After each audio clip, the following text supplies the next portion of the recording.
This is the Aurelius Podcast, episode 46 with Nick Finck. I'm Zach Naylor, co-founder at Aurelius and your host for the Aurelius Podcast, where we discuss all things UX, research, and product. In this episode, we have Nick Finck, a UX professional who, as he puts it, has done a little bit of everything. Nick has been around for a long time and has a ton of really impressive experience and thoughts to share.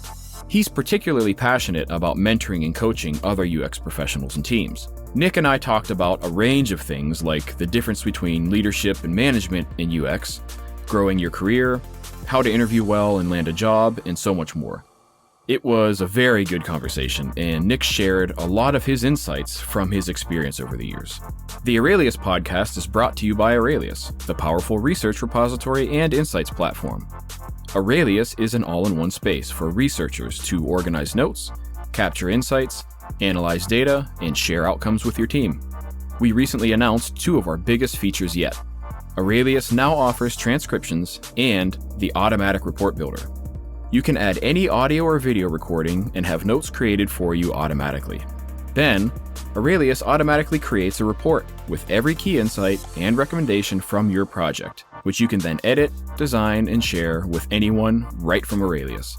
Check us out at aureliuslab.com. That's AURELIUSLAB.com.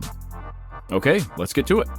Hey, Nick. Hey, how's it going? I'm pretty good. It's one of the holiday weeks when we're recording this, so for folks listening after the fact, I think most of us are kind of taking it easy, but Nick and I are going to have a chat today. Yeah, it's been a great holiday, a little bit of a weird one, but a great one. Yeah, it definitely did feel a little bit different. I think, at least for me, for reasons that I didn't expect. So not the obvious stuff, like you couldn't get together, but just different in other ways. Yeah, we just hit that 2-year mark with our son. And so we're going through that, the whole Santa Claus thing, and it's kind of like now more understood. And then 2, the whole family tradition, because, we're a fairly new family. So we're realizing, like last year, we felt like we didn't have any tradition. And this year we feel like we do. So it was kind of great to just kind of realize like, oh my gosh, we have created traditions. These are what we do now. And I think the whole circumstance of the pandemic and all that has kind of like shed more light on the fact that we actually have traditions with the larger family too. Yeah, no, that's cool. Yeah, and I agree. I experienced a similar thing. But in any event, I appreciate you taking the time during our downtime to have a chat and be a guest on our show. And you typically kick things off, with just asking for anybody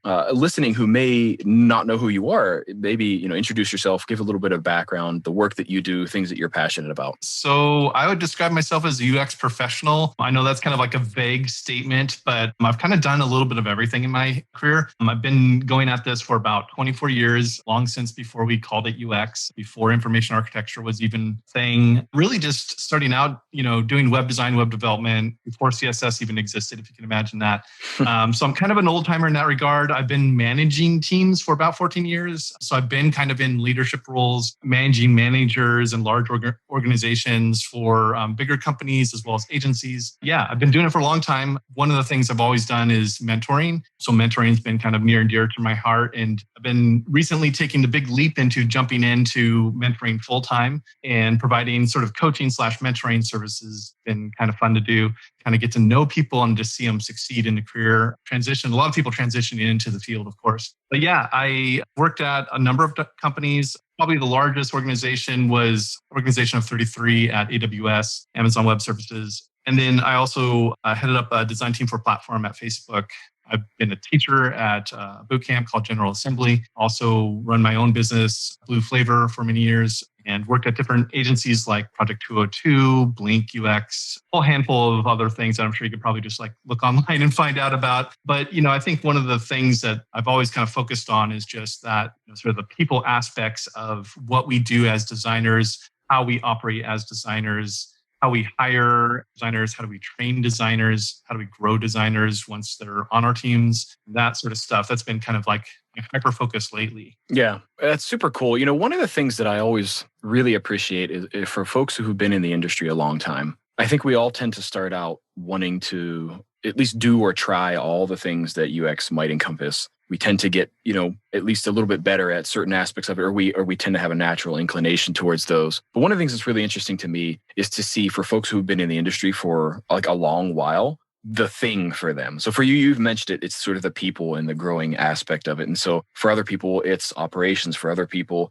it's still maybe being a practitioner, and that's what they love to do. And then for others, it's like parts of the business and stuff like that and how it relates. It's just always really fascinating to me with somebody who has such a broad and depth of experience to see, what's the thing that really fuels them, because doing the work is no longer that big of a challenge for you. You know how to do that. You've done that successfully for a long time. And so here's the thing that you're really passionate about, right? I'm kind of curious, what led you there, right? Like, where did you start to realize people and making designers, helping people get in and be successful as UX and research folks? How did that latch on for you? I mean, it's always something I've done as kind of like on the side, not part of my job, not dedicated work hours for it or anything like that, or expectations in a role. It's just kind of something that I've always done. I ran digital web for about 10 years, which is online publication to help people learn about basically web design, web development. And then we started, as UX and IA started becoming things, we started covering those topics. So I saw a lot of folks that are trying to learn this stuff through these articles and online resources and stuff. When I started out, there really wasn't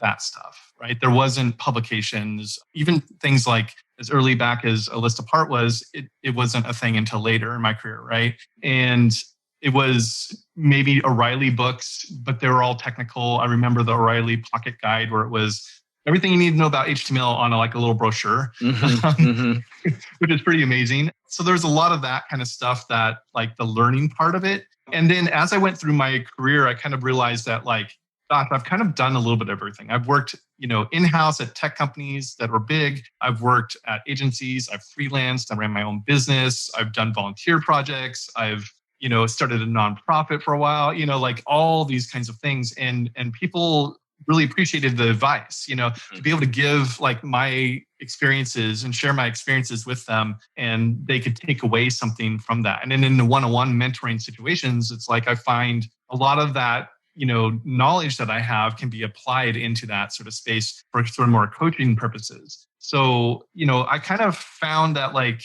people were my thing once, I had built teams at Ubermind, which became Deloitte Digital, and then AWS, and then Facebook. And kind of after that, I was like, well, what if I could kind of make this thing that's sort of on the side that I do in my evening hours for free pizza or whatever, and then to kind of make it more of my sort of central to my work. And, at that time, the way I thought about it was, well, what if I did teaching?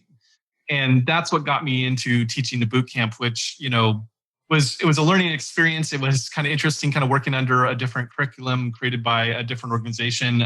A lot of that I refined and kind of built up to kind of be more well-rounded for sort of what I would call the modern designer, the modern researcher. And we did have grads from those programs that did go on to design and research specifically, whether it was product design or UX design. That kind of education thing was pretty helpful. And then prior to that, I had worked with Web Standards Curriculum Project, where we developed an open source curriculum for information architecture. So all this kind of stuff kind of just sort of came in at kind of an apex point where all that sort of came together, teaching, helping people, my background in some level of education. But again, I was also self-taught, right? Having kind of been through all that and being able to share that, and then realizing a lot of people wanted my time. And the biggest challenge I had was, well, my time was dedicated to my job, most of it. And then, now with a family and all that, my after hours are kind of limited. Basically, mentoring was always that thing that was sort of first to go to the back burner almost. I mean, not first, but deprioritize compared to making a paycheck and all this kind of stuff. Sure. And, so that's kind of what led me to formalizing that, now if mentoring becomes this thing that's sidelined because, I have to pay rent and whatever, or pay my mortgage or whatever, then how do I make it, something that can kind of support me, but I can also continue to support other folks rather than kind of focusing back on my job and kind of giving it only partial attention. I'm kind of one of those people, I guess, that I believe there's sort of one thing that you can focus on at a time, really. This goes into even the management issue of player coach, being a coach as a manager and helping the team, or a manager that is a player that has to design stuff. Mm-hmm. And you end up being kind of good at one or the other. It's really hard to be really great at both. And so I kind of felt the balance between me and mentoring and me and being a design manager was kind of at odds with each other in some ways. Even though that should be part of the role, right? It should be baked in, right? That's such an interesting point, that last thing you said, because even before this, we were sort of chatting offline and you mentioned Fred, who we had on the show several episodes back. And, he's in a design ops role, and the way he described it, I asked him, how would you give a definition to it? Because it's still pretty new, right? And he actually said design ops is design leadership without all the bullshit, is how he described it. Because it's basically what you just said, right? Like, he got a chance to focus on the people and the development of the practice and making sure that happened really smooth. And that's the thing that he's passionate about. And it kind of sounds like that's what happened to you, but especially even more like mentorship of the people, which, it could be very, very rewarding for sure. And just to say, I can relate that, I didn't go to school for this stuff. Like we read books from other people who did this, and we thought, hey, these people were pretty smart. We think they know what they're doing. Let's all share this stuff. And it can be very rewarding too. Just to get that. I was going to ask you though, like with the mentorship stuff, I mean, you see a lot of this now, especially that you're focusing on it full-time or nearly full-time. What are the things that you feel like everybody should just know getting into UX, getting into UX research before they even ask you the question? Because I'm sure you hear, some of these all the time. Yeah, I think one of the things that I kind of see is UX, and this is not unique to UX, is just if you're going to get into a field, you need to be passionate about it. You need to be dedicated to it. You need to have drive for it. You've got to have that personal inertia that no matter how many times you get kicked down, you're going to stand back up and get on your feet and keep going, right? And I see so many folks that get into UX because they think, tech pays a lot, so I need to get in tech. And then they look at all the roles in tech and they're like, maybe I could do this UX stuff. This seems pretty straightforward. I just push a bunch of pixels around on a screen or something, right? And, and they get into it for all the wrong reasons, right? And they don't give it their all. They try. And then when they run into a wall, the first wall, they either find a way around it, over it, under it, find support to get around it, or they just go back to what they were doing, right? Yeah. I think there's this perception, and I will fault our own industry for it, as well as efforts that have framed it in such a way, I don't know if it's like marketing or product people or business owners, that it's this like get rich quick scheme, just, go to school for a week and then like you'll know everything you need to know and then make a whole crap load of money and that's all there is to life. Well, one, like I've been at this for enough years to know that money's not everything. Mm-hmm. Two, it's hard work. The market is so oversaturated with junior level talent right now. It's a huge problem. There is a gap with hiring for junior talent, or every 10 roles or something like that, you might see a mid-level role. There's almost never a junior role posted. Yeah. And when it says junior, you read it and the fine print, it says, 5 years of experience, which to me personally is a mid-level, not a junior level, but whatever. And there's these barriers, these challenges, and it makes it really hard for anybody in this pool of people coming out of universities, boot camps, self-taught, whatever, borrowing from other design kind of experience and applying that into the field of UX. They're struggling, right? And they look at it as there must be something wrong with me. And the reality is there's something wrong with our field, mm-hmm. right? And that gap we have in our field is this notion that, if I bring a senior designer, they'll be a better performer. I won't have to teach them anything. They'll just kind of hit the ground running, and that's a very big myth, right? For example, at AWS, highly technical space, we were hiring designers, mostly designers who understood what AWS was and wanted to be in AWS. When we brought them in, they had a 1-year ramp. Mm-hmm. That's a senior level designer. It took them a year to get confident in these products and the teams they were assigned to, be able to, in a meeting with the GM, say, hey, maybe there's a better way to approach this on some particular thing. Until then, it was kind of I better not speak up because I don't know this space enough, kind of getting their bearings, right? Mm-hmm. It takes a lot to ramp up, and even the most senior skilled talent isn't going to ramp necessarily fast. The other thing is senior talent needs assistance in some ways, in that they might need reassurance depending on where they're at in their career. They might need just interesting projects. There might be a lot of team dynamics to deal with and all these other kind of baggage that comes with just people, right? Mm-hmm. Junior designers are no different. The only thing that's different about junior designers is they want to learn. They know they don't know everything.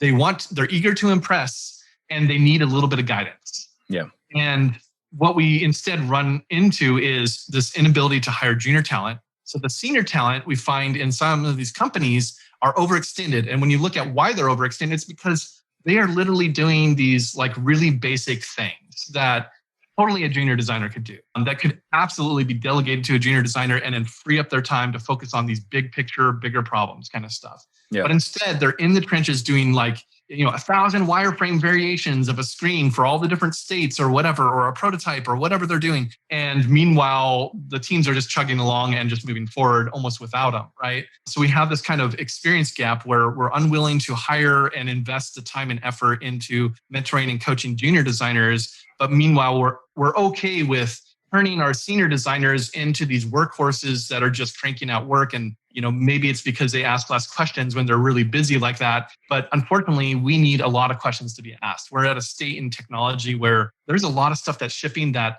runs into ethical issues, runs into racial issues, runs into all these kinds of things that discriminate, isolate, or don't reach the market they should, people with impairments and things like that. That isn't even being considered because the designers just happen to crank out work to catch up dev teams that are basically incentivized to ship fast. So that's a huge thing. That's the big problem.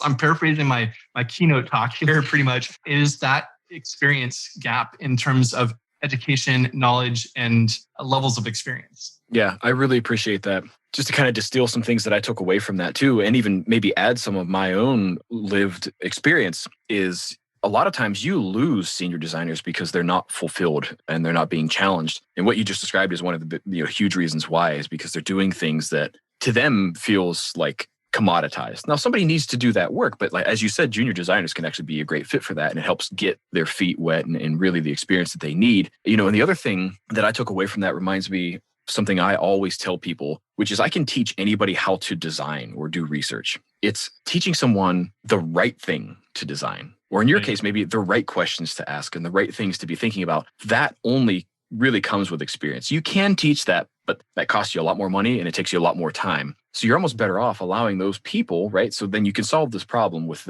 senior practitioners to free up the time and space to A, not only do the work that be fulfilling to them, but then B, cover this ground that you're not covering because there's too many swinging hammers at nails all the time. Yeah. And, a lot of people I talk to and ask them, when I ask them, hiring managers and people of that sort of caliber, when I ask them hey, well, how come you haven't hired any junior designers? One, it's organizational. They haven't been granted headcount to do it. They don't have good ramps into junior levels, for example, internship programs, or basically they themselves don't have the bandwidth to support a junior designer. And, one of the first things that I kind of unravel for them is this notion that the manager needs to be the sole person to help aid and guide a junior designer. And when you look at, it's kind of interesting because you could go inside of some of these big tech companies and they have these things they basically, whether you call them career matrices or career leveling guides or whatever, career paths, tracks, etc., basically describes the different levels of designers, junior, mid, senior, etc. And when you look at the senior level designers, there's almost always something in there about growing others,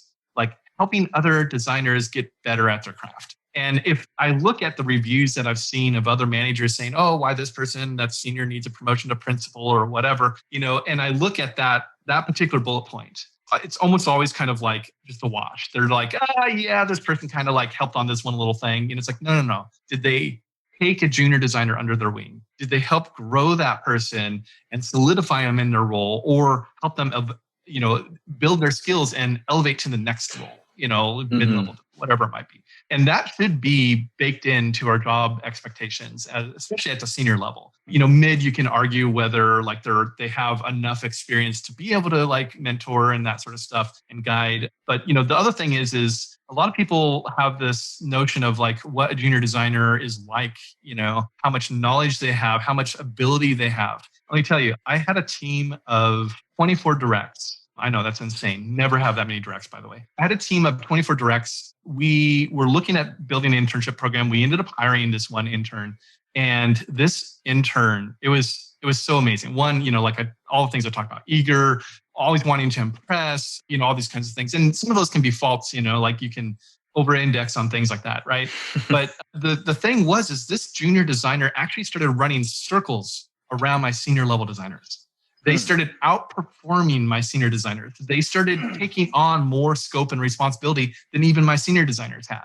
now I look back right now, they had a career beyond that company, of course, and did some great things. And now they are managing an entire design team inside another organization. Yeah. It hasn't been that many years, so this expectation of, a junior designer is just somebody who doesn't know how to do anything and we have to teach them everything, it's like, is totally a myth. Like, yes, you have to find the right candidates for the job, but it's not as much hard work if you get the right people in that are not just looking for a paycheck, but actually want to grow. Totally. Totally. Well, so what you just said there is like the perfect encapsulation of everything that led up to it. And you mentioned that earlier where, this isn't really a career that's great to walk into and make a bunch of money for a few years and then go do something else with your life, right? I mean, I think the people who are most successful in UX or research or product strategy or any of that stuff, they're people who just really give a damn. And that's not something you can put on a resume. And that kind of goes back to where I was mentioning, like, I can teach you the mechanics. I can teach you the tools to do design and research. That doesn't matter all that much if you don't care about the output of that, right? I completely agree. It's a really interesting thing and also very hard. But if you can find the person who, look, you've got the skills enough, right? We can help you with that. That's easy. But if you can find the person who really, really cares about what they do, and this is like the perfect situation, also cares about the subject matter of your organization, that person they'll take off. All they need is the opportunity. If people from all walks of life come into UX and become very, very successful in spite of formal training, right? All of us did. Yeah. We didn't go to school for this stuff when we first started. Yeah.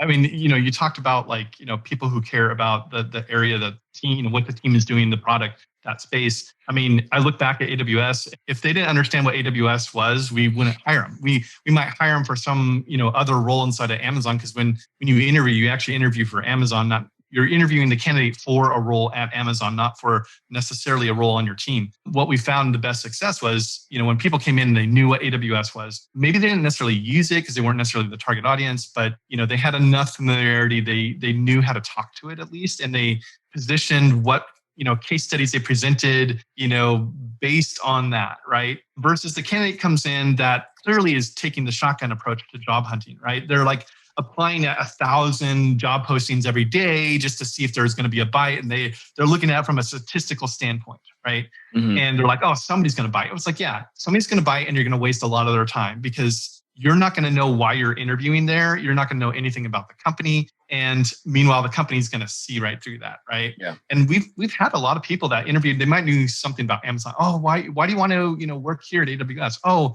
I really love the Kindle Fire. I love like the e-commerce experience. It's like, okay, this division has nothing to do with any of that, or at least very little to do with any of that. It was very clear and very obvious to us, and those candidates kind of came in that way. And that's the one thing I think a lot of people that are job hunting right now, if you're listening right now and you're like, God damn it, I am struggling to get a job in this field. Why is this so hard? One, it's not you because the field is oversaturated with junior level talent. Two, it's because you're probably taking a broad approach when you need to think about what are the 3 companies I feel I could work for, not like their dream company, because maybe you're not ready yet, right? You're just getting into the field. You're not going to necessarily be at that like epic point in your career where you're going to walk right in the door to some epic position. But for a junior level position, what are the kind of companies you want to work for? And then like find like 5 or so companies that like are, yeah, I totally want to be there. I'm passionate about that, what they're doing there, and then learn about them even more than you already do, and then apply. Mm-hmm. But you also have to have your kind of foot in the door. You already have to know people in there. And that gets back to the networking and making connections, building your, sort of rapport with people on the inside so that maybe you could get a referral, versus just like walking in the door as a blind applicant, right? Yeah. That pretty much almost guarantees you won't get a call back, right? Yeah. Versus like, a few people in there, they referred you in. They haven't worked with you maybe, but they know about you. They have maybe had a few virtual coffees with you. They get your mindset. They understand about design and you're passionate about it, and why this company is the company for you. Then that's where the referral comes in, right? Totally. I very, very strongly co-sign that advice, particularly about being passionate about the company and learning about that, because it just sets you so far apart from anybody else who might be applying for that. But more importantly, it sets yourself up for success, not just in getting the job, but like doing something fulfilling, right? I give the same kind of advice to folks. It doesn't matter, of all stripes, right? Junior or not, when they say, I'm just trying to figure out what I want to do next or what I should do or how to get a job, I always say, what do you want to do? Don't tell me UX. Like, what do you care about as a person? Because what we do in UX can be applied to all these different kind of industries. Some are like technology, already have a bunch of us doing it, some not. And then what I tell people is it's your job to then help them see how what you do can help further their mission, whatever that might be. You know, it might be very business-like in nature. It might be very, organic and sort of social and civic in nature. And it kind of doesn't matter, but like figure out what you really care about and then show people how, your thing can help them do better. And then also in that, right? So it's like two parts, right? Learn a lot, or at least get very clear on what you care about. But then also be honest with yourself on what are you really good at in UX? Is it design? Is it research? Is it strategy? Is it communication and mentoring, right? And then find that too, because like you said, the shotgun approach, it doesn't actually do anybody any good, most especially you as the candidate, because you might get in a job revising wireframes all day and maybe you hate that, right? Like maybe you don't actually like doing design. Yeah. And, and that kind of goes into another point is just like when you don't get the job, that's a hit to the soul, right? Like you get that rejection letter. It's very automated, very boilerplate. Usually at first glance, it might seem like it's just totally boilerplate. There might actually be pieces of feedback in there. Like we went with a more experienced candidate, sounds very boilerplate, but maybe that's what actually happened. The other thing is, I talked about that team that I managed at AWS. So that was a team of 33. I grew it from 6 to 33 in about 3 months. That was a ton of interviewing and hiring. What I learned from that experience was sometimes the people that are like the best UX designers may not get the job on your team. And it's not because like there's some sort of deficiency with them. It's sometimes there's a deficiency with the job to basically fulfill what they're trying to accomplish in their careers. Mm-hmm. So like I've seen these talented designers, oh man, I designed, whatever, I used to say Burton, but I guess that's not the case anymore. But like, all these different like kind of consumer high-end, websites and stuff. And then they would apply to like AWS and they might even know something about AWS. And it might be a great designer, but like, it's like, man, you are going to hate this job. You are going to hate being here because it's nothing like any of that stuff. And what you said you're like passionate about, you're not really going to touch much here. Mm-hmm. I could hire you. Yeah, you could do the job and that would be great. But how many months? It's almost like a timer is ticking down before you either transfer to another team, because you could do that after about a year at AWS or at anywhere in Amazon, I think, if their policy is still the same today. But they could transfer or they could just leave, mm-hmm. and find something more suitable for what they want to do, right? So I don't want to be just a stepping stone for somebody. I mean, I don't want to be a stepping stone if it elevates them, but if it just moves them laterally to just a different company, like that's not the right job for you, And, it's okay to be like somebody who's like, I know I don't want to be a senior designer and I want to just be mid for, the rest of my career. Cool. Tell me about that. How can I help support that? Right. There's also something to be said about, a lot of folks tend to want to like level up, and a lot of folks will like level up sort of like it's the Peter principle, right? They level up to like the point of incompetence, right? Mm. So they want to be a senior because they know it pays more. They finally get the senior role, and then the reviews keep coming back saying you're not performing, you're not doing what we're expecting, which is the worst way to hear about this kind of feedback. Ideally, a manager has worked with you and your deficiencies and where you're not cutting it. And they've been trying to work with you and helping provide resources so that you could grow in those gaps, right? Not just saying, hey, here's your deficiencies, go figure it out, but actually like aiding them with that, right? And that's another thing about like design management, it just falls so short. Like, I mean, I've unfortunately had the experience where there's been a lot of that. It's like, hey, here's the thing, work on that, go figure it out. It's like, okay, great. This is goes into like my ethos of, I don't necessarily believe non-design managers should be managing design orgs. So that notion of, I worked in, some other division of other thing, and now I'm going to just manage people. How hard could it be? And I've seen VPs just tumble down on this kind of stuff, right? Yeah. Like they move into a VP of design role. And then when a design question comes up with the CEO and all the C-level executives in the room, and you're sitting in a room and that VP of design's in there and they look like it should be somebody else to answer. Mm-hmm. Like, no, you're the head of design. It's your job to answer this. You should know enough about this stuff, Absolutely. I think we over-index on it. I think there's this notion of, design managers need to have portfolios, which is like, okay, well, I've been doing design management for 14 years. So you're looking for work that's 14 years old. And then there's sometimes like feedback like, well, we want, to hear your case studies of your project succeeds and, things that have like launched and stuff. Like, so you want me to describe work other people did on my team and how I supported that. Yeah, great. It's like, okay, I can have a conversation with you about that. But, trying to say, here's my wireframes from 14 years ago doesn't make a whole lot of sense, right? Yeah, completely. Completely. And one of the things there too, this is true for candidates on individual contributor roles, people executing design and research, as well as managers. The thing you did doesn't matter as much, in my opinion, as someone who has also done a ton of hiring in my past. It doesn't matter as much as how you did it. Right? Like the story of how that went is way more important than was it successful or not, because there's a lot of factors. It doesn't matter if you were doing the design, you were doing the research, you were making all the decisions, which A, is never true. But then B is like unlikely for you to be able to influence because there's so many other factors that influence success. Okay. So the ultimate outcome, and I hear a lot of people talk about this. Don't show me, like the polished final thing. Like tell me what metrics you moved or what, and like that stuff doesn't matter to me as much as to how did you go about this. And so you talked about this and share your thought process. What's your attitude? What's your perspective on this? That matters way more because that's going to show whether or not you're successful on this team as a manager or as a contributor.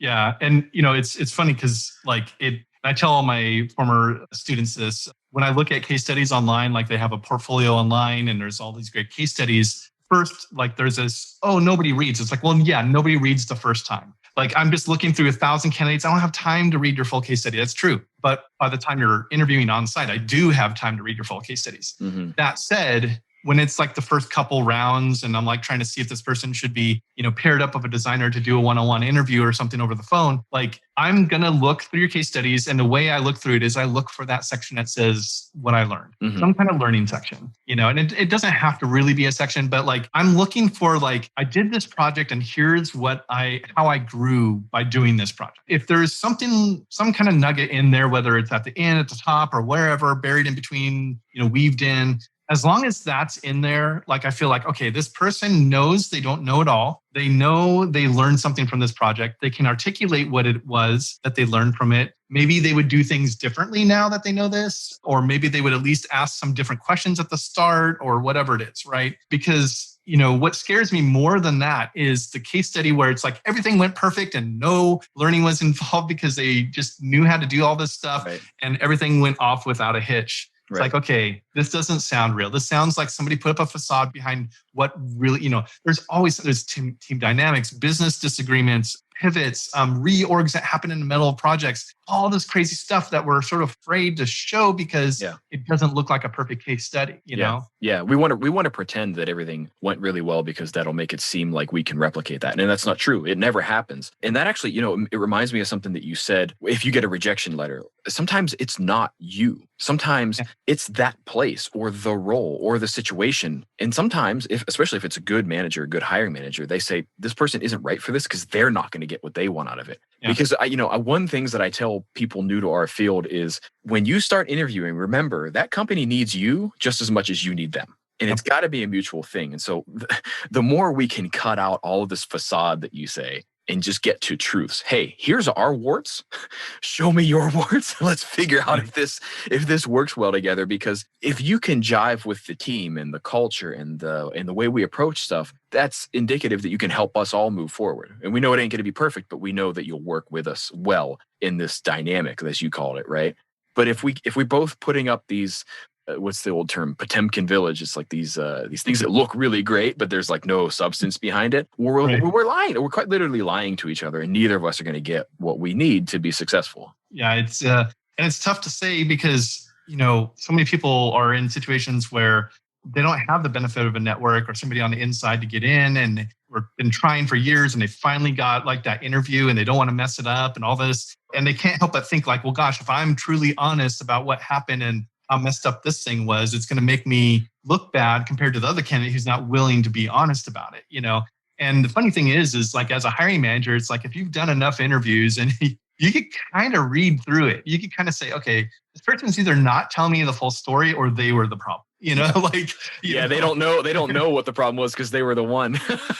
Yeah, totally. Right. Yeah. And that is, God, that's such a great point because like, some of these students that would come to me saying, I didn't get this job and they didn't give me any feedback. And I'd be like, really? And they're like, how do you know you didn't get it then? And it's like, oh, well, I got this letter. And I'm like, okay, can you show me the letter? And I'll read through it. And I'm like, oh, it says right here, like I can literally like pair out the here's what they're saying you need to grow in, and, I could sit there and tell that to people until they're blue in the face or I'm blue in the face, whether they take action or not, whether they really embrace that and say, okay, this is a deficiency. How do I get better at it? That's a personal thing. That's something you have to just suck it up and say, you know what? Nobody's perfect. I mean, look, I've been at this 24 years in the field.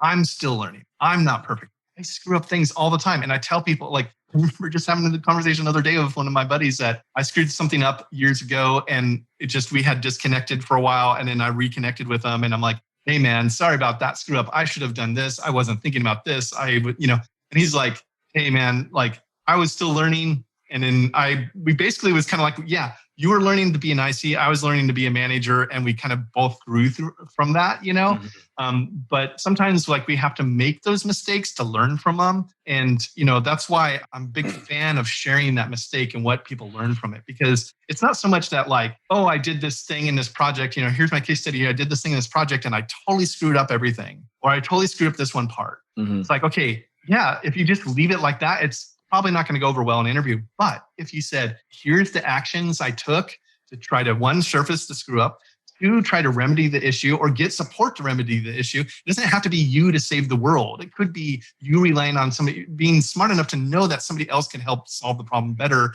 of the thing that you messed up, And yeah, it doesn't look great that you messed up, but you know what? Did you grow from it? Did you learn from it? Did you, what were the actions you took from it? Like that kind of stuff. That matters so much more. Talking about the case study, as you were mentioning before, is like, what was your thinking and mentality behind all this as you went through it? I do think metrics are important, but I do think, it's not just like, hey, here's my process. I did research, I did personas, I did wireframes. It's like, that's what the robot did. Okay. Like, tell me about what the person did. Right. Yeah. Tell me about like the feelings you had through this project and like why what was the rationale of like why you decided to do like 5 different flows instead of one massive flow? What was the rationale behind why you did this screen this way?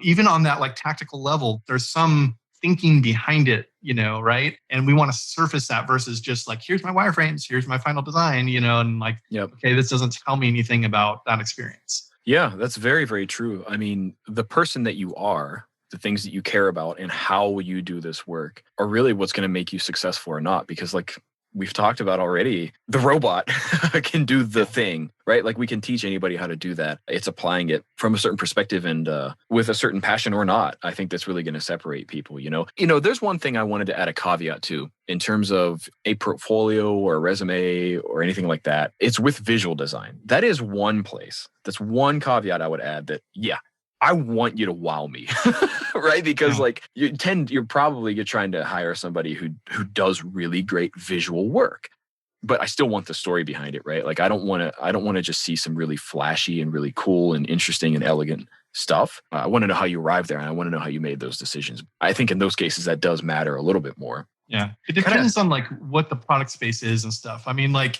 the last thing we wanted an AWS designer to do is wow you.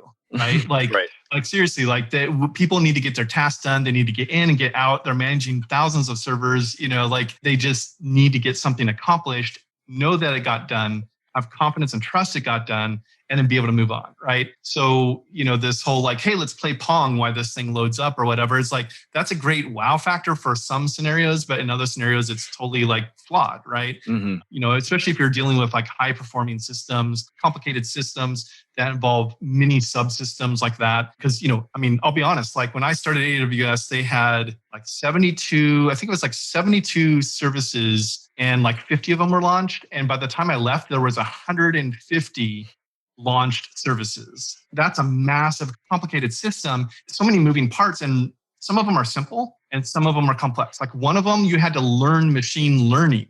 Mm-hmm. You had to understand how machine learning and statistics worked. Use it. And they wanted anybody to be able to use it, any technical person.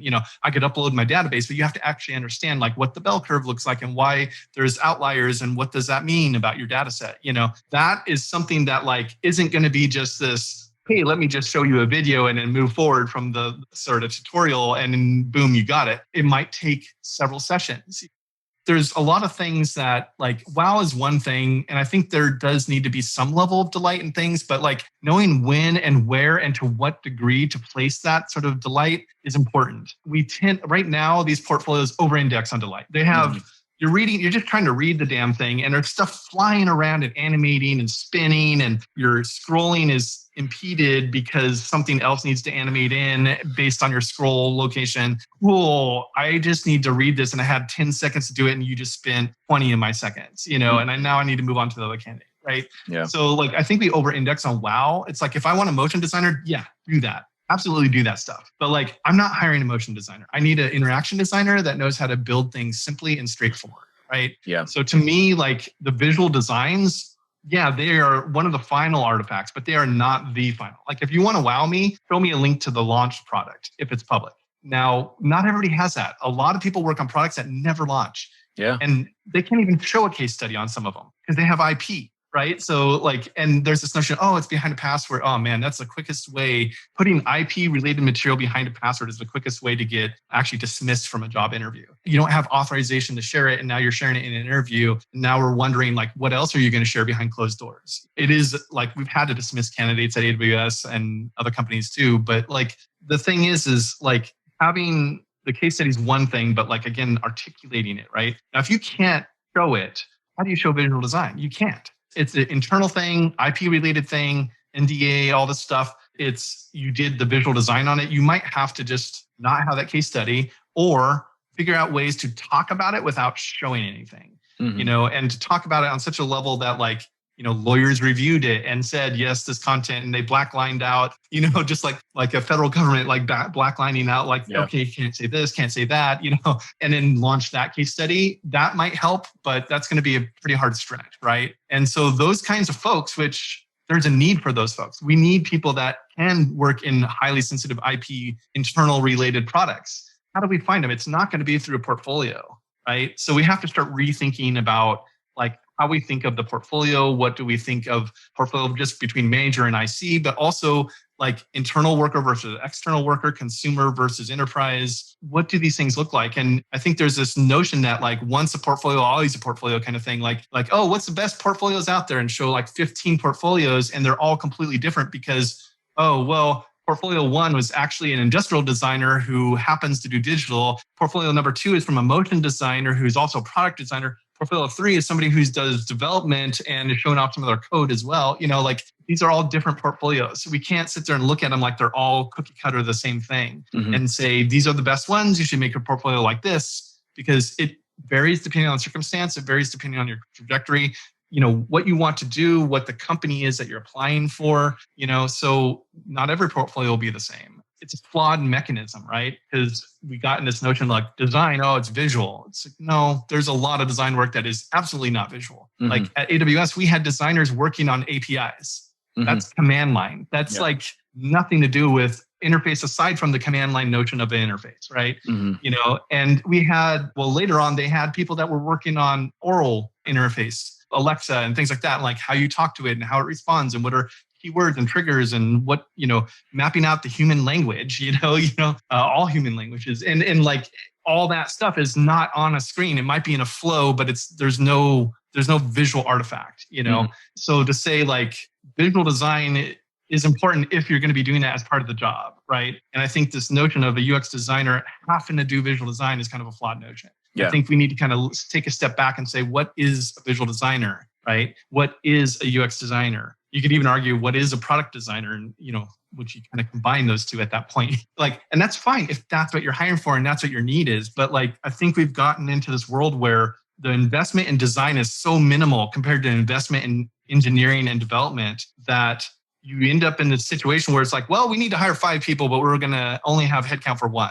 How do we do this? Let's just make them do research design, visual design, interaction design, information architecture, and all these things in one role. It's okay, talk about setting somebody up for failure, because they're not necessarily going to be great at all those things. And I've literally watched job postings that sit for over 2 years, unfilled, because they can't find somebody who's good enough at the visual design and also good enough at the research and also good at, and all the things that they're asking. It's maybe at some point you might need to throw some headcount at it, and I'm a firm believer of the 1 to 6, 1 to 8 ratio. For every front end developers or engineers, you have, for every 6 to 8 of those, you have 1 designer, right? I'm saying this because, when I inherited the AWS team, it was 1 designer for something like 72 to 75 front-end engineers, Mm-hmm.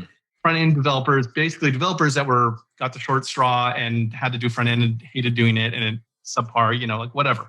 But like that was like overextended. These designers, there's only 6 of them on the team. They were supporting 75 products. They were well overextended, right? That doesn't set anybody up for success. That basically just says you're just going to be a factory just producing something. And if that's what you want, great. But like you should just disclose that up front. Like you just want designers to just produce, deliverables and move on, right?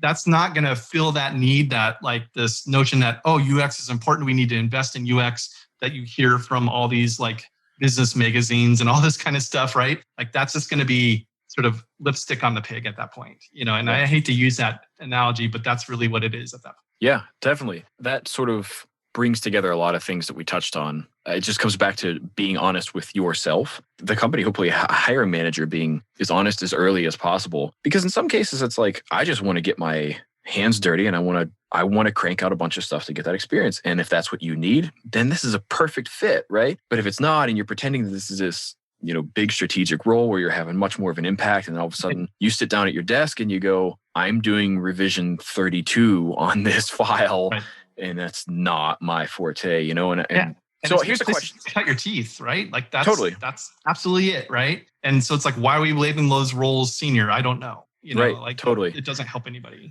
That's actually an interesting transition point to me to ask you this one question that's been in the back of my mind. We talked a lot about, well, what can we do if we're in a junior or maybe a mid-level design position, things that we can be thinking about ourselves to get better, to move into these other roles. It sounds like we also have a problem, though, where we're not doing enough to create good design managers, right? Yeah. So what kind of advice would you give somebody if they're in that position? Maybe they've been put in that position prematurely because of the way the industry is, or maybe they've been in there for a while and they're just somebody who gives a damn and wants to get better. Management's kind of interesting thing because it is a separate track from design individual contributors, right? I think the problem has been historically that there is this notion that you become a designer, junior, whatever, mid, senior, and at some point you turn into a manager as part of the same track, right? Like it's just like, oh, you're senior, the next promotion is manager, and without this realization that, oh my gosh, management is a completely different skill set. It's like this people thing, right? It's people management, it's process management, it's upward management, lateral management, working with all the different VPs. I mean, God knows how many VPs and GMs are at AWS, but like I met with all of them, and I'm sure my team was like, where in the hell is Nick all the time? But like, at that point, like, there's this notion that like, yeah, senior designer needs to go into management, which is just like problematic. So then you end up with managers that were really great designers, and now putting them in the role of managing a team with like no support, no training, no workshops, no nothing, and then maybe when there's a deficiency, then they start throwing workshops at them or something at best case scenario, if it's a big company that invests in that kind of stuff. But like for the most part, it's usually after the fact. It's usually like too late. The boat's already kind of shipped, and now they're in troubled water. I think what we really need to realize is that you can be an IC designer and move up all the way as far as you can, like without ever having to manage anybody. That should be completely acceptable. Mm-hmm. That means senior designers move into principal designers, senior principal designers, whatever the names you want to give those labels. And I know it can split 1,000 ways and people will argue semantics over all that stuff. But ultimately, there should be a way to be like essentially a distinguished designer. Top of your industry, a lot of experience, and being able to coach and elevate no longer junior designers, but actually other senior designers, right? That is its own thing. And that's just still, in some ways, executing the work, or at least a strategic part of the work, which I think we also have a deficiency in terms of UX and design strategy out there, right? Mm-hmm. There are people that do it, but there's not like, it's not a very formalized role in a lot of cases. Maybe at agencies because they could bill per head, or whatever. But at in-house, it's kind of like another head count, and so no, there's not really that. Mm-hmm. Not as often as it should be anyway. Management is a separate track, right? So management involves the people skills, involves the mentoring, involves somebody who wants to help elevate others, involves people that are willing to elevate others past them. And I think there's this notion that like also as IC, they get this idea of like, oh, a manager gets paid more. No, actually, sometimes ICs get paid more than managers. It does happen. I've seen the org charts and banding structures for pay, salaries and base pay, but like it's not necessarily the case. That said, there's also this notion of, oh, that job looks easy. This person just goes around in meetings all day. I want to do that job. I'll never have to touch a wireframe again. And they get into the role and they realize it's sort of the grass is greener, right? They get into the role and then they realize, oh my God, this is way harder than I thought it was. There are so many moving parts. These people don't like me. These people are my best friends, but they won't do anything for me. And then these people are actually helping me out. It's just like you're just kind of running all over the place, right? Because you have no training and you don't know what you're doing there, right? So the way I've always looked at that transition is it really should be a trial for the team to say, can this person manage a team? So the design leadership and executive level and stuff, and say, do they have the right skills to be able to manage a team? So there should be a trial of that. But there should also be a trial for the person themselves saying, do I even want to do this role? I know it looks really cool from my perspective, but once I'm in the role, is it going to look cool then?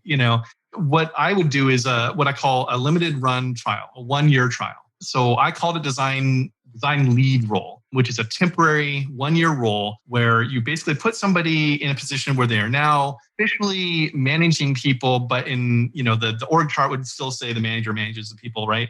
But you basically say, okay, here's your 2, 3, 1, or whatever it is, people that you're going to manage. And we're going to do this for about a year maximum. And you can do these check-ins. At the start, you do a lot of them. And as it goes, maybe a little bit less. And towards the end, there's fewer check-ins maybe. And then at the very end of the year, if you still can't decide, I don't know if this person's going to be a good manager, or if they can't decide, I don't know if I'm a good manager or not. It's kind of, I'll use kind of a lewd phrase my old band manager used to say. He said basically shit or get off the pot. Yeah. Basically meaning if we can't decide in a year, we need to call it and say, this probably isn't a good fit for this person to be a manager. Let's keep them in the IC track. They move back to principal or whatever level, senior level, or whatever it was they were before, and continue to move forward in their career. If it's been a year and they maybe should have got a promotion, maybe we help accommodate that, whatever it needs to be. Ultimately, it gives a trial run so we could see what it's really going to be like. Versus this like just throw them into the deep end and see if they swim, is just not effective. And you see a lot of people like leaving companies and then they go on to other companies, but they have this mindset of like, I should be at this level, or I should be doing this kind of a role. And maybe they're not good at it. And they just haven't had a good mentor help guide them saying, here's your deficiencies. Here's how you can be better at it. Yeah. So managers need to be better at that coaching and mentoring thing themselves. They also need to invest in that sort of development of their team, by having, either internally, like building programs where they can train those folks to be better managers and do it like from the get-go, like not wait until some problem happens. Or, there's services out there. People come in and can do that kind of coaching too. Yeah. There's lots of leadership coaches and other things like that can come into a business and help guide them. I mean, it's what I do that on the design side of things for Craft and Rigor, but like there are other people that are like true leadership coaches that are certified at this, that can provide that kind of thing, because you don't just like walk in. I mean, well, you could, but you don't necessarily just walk into a chief experience officer role on day one. Yeah. You have to build yourself to that level. Yeah, totally. Just a couple things I'll summarize that I'm hearing as takeaways from what you shared there. Number one is being a very good designer or researcher or strategist does not equal being a very good manager. And I think that people generally get that, but it is worth repeating again, right? So there's that. And then, the second one is like work on yourself. If you do think you want to be a manager, take it upon yourself to learn about that and get better at it. Whether your company provides that or not, like there are resources, free and otherwise, that can help you do that, and that initiative in and of itself, I think is exemplary of qualities you want in a manager. So that's just kind of, I'll table that for what it's worth. The other thing that's worthwhile talking about there too is I think any good manager does still have a good understanding of the craft, whether they practice it or not. You can't really hope to effectively manage designers, a bunch of people who hopefully are as passionate or more passionate than you are about the work they do without being able to speak their language, right? So I've always sort of said, like, dip your toe in that pond every once in a while, even if it's just sort of, cognitively, maybe you're not putting pencil to paper, but make sure you kind of stay in that headspace so you can be effective for the people who work, with you. Yeah, and I think a lot of folks like that are in management positions, they kind of like miss that, like getting their like rolling up their sleeves and doing the stuff, And there's nothing to stop them from saying like, hey, maybe they need to like cut out some time of their business day to focus on doing some of that stuff. Small project or whatever it is, something that just needs to get done. Or, if they have the luxury in their own spare time, carve out some projects, like I've done so many side projects. I can't even count. I mean, digital web was a side project, right? Mm-hmm. Like I know not everybody has that luxury. Don't get me started about people's personal time and the work-life balance thing. But that said, there does need to be a reconnection with the craft, so to speak, every once in a while, right? If you've been at it for a number of years, you've got to have some sort of connection with that. Whether it's involved in the industry and having those discussions and just kind of learning about what's going on, doing work yourself, or whatever it is. Otherwise, you stagnate. Distance yourself so far that once you finally do reach chief experience officer or whatever it is after your 20th promotion or something, you're going to be so disconnected from how things are actually done. Look at the last few years and just tooling, right? Just mind-blowing change, right? Yeah. Everything used to be Creative Suite before, right? And, whatever, Visio and OmniGraph. And now it's all of a sudden we're in a whole different world. If you're not keeping tabs on that, you're going to find yourself stagnant. Awesome. Look, Nick, we've been talking for a while, and I'm certain that even just a couple of the things we touched on, we can keep going even for a whole another hour, but I need to be respectful of your time. And so one of the things I typically ask people as we're sort of wrapping up is that, if I forgot everything we talked about and somebody were to say, hey, well, what did you and Nick talk about? How would you summarize that? How would you answer that question for them? We talked about a lot of stuff, didn't we? I think the big thing here is we need to do better at investing in the people inside of organizations. And we need to do better about fostering their growth. We need to be better about removing the gates into our field. We need to be better world citizens. That's a huge thing this last year, right? We also need to speak up for ourselves and protect ourselves, give ourselves self-care. I feel like we're just in this production massive machine that we fail to step outside of it and take a break once in a while. And I see some of my friends doing that. But there's all sorts of things that I think we need to be doing a better job at. I don't think it takes as much as one might think to invest in that stuff. We need to be better at helping people achieve their goals. Nice. I like that summary. Is there anything that you want to share with folks that maybe we didn't get to or talk about today? I'm working on a site launch, and probably by the time this podcast is up, hopefully, knock on wood here, it will be launched.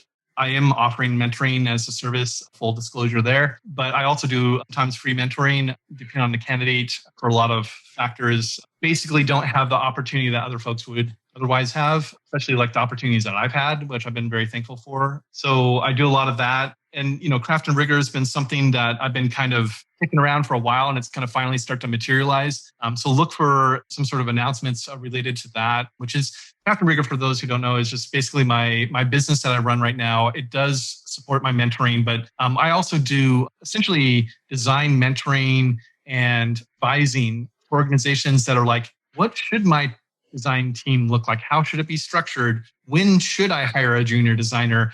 Are leveling guides important? What do they look like? Who can help me with that? All that kind of stuff is stuff that I help with, as well as, of course, growth opportunities for designers, basically just coaching and mentoring designers internally as a vendor. Those are things that I've kind of spent the last probably 3 months prototyping. And so that's going to launch all pretty soon on Craft and Rigor and my own personal site, which is, if you go to it today, it would lead you to a password protected thing, but it will be launched probably, I'm hoping soon by the time this launches. So you said maybe February, I don't know, but we'll see. But look for that. And then the other things I would also say is there are a couple good posts, and I'll send you the links so you don't have to dig for them, but there are a couple good posts out there about kind of the state of design, the state of our industry, where things are at. And I thought this might be helpful for people kind of as we enter the end of the year, the start of the next year. I know people are going to be hearing this kind of after the fact, but these are what I always have felt like the end of year summaries should really be like. They just kind of provide a little bit more perspective on some of the things that really matter in our field versus some of the things that really just we're all tired of talking about. They don't really matter in the grand scheme of things. Yeah. Right?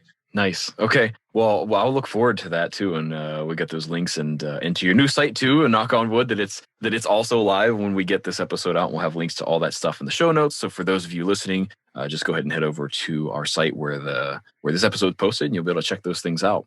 Otherwise, I just want to say thank you again, Nick, for taking the time, jumping on here, having a great conversation with me. I really enjoyed it. Yeah, it's been great. Thanks. And for all those that have been listening, thanks for listening to my babble for so many years. If you're following me on Twitter and other things, I also appreciate you tuning into this podcast. I know some folks had posted on Twitter some questions. I will get back to you guys on Twitter for the sake of time. But yeah, thanks for having me. This has been great. I've liked our conversation. It was a good, fun exploration into all the things that I've been doing lately, basically. Cool. Well, we enjoyed having you, and that's going to be it for this episode. We will see you next time. This podcast is brought to you by Aurelius, the research and insights tool that helps you analyze, search, and share all your research in one place, so you can go from data to insights to action faster and easier. Check out Aurelius for yourself with a 30-day trial by going to aureliuslab.com. That's AURELIUSLAB.com. If you enjoyed this episode, it would mean a lot if you would give us a review on iTunes to let others know what you think. You can catch all new episodes of the Aurelius Podcast anywhere you listen to podcasts like iTunes, Spotify, and more. Stay up to date when new episodes come out by signing up for email updates on our website.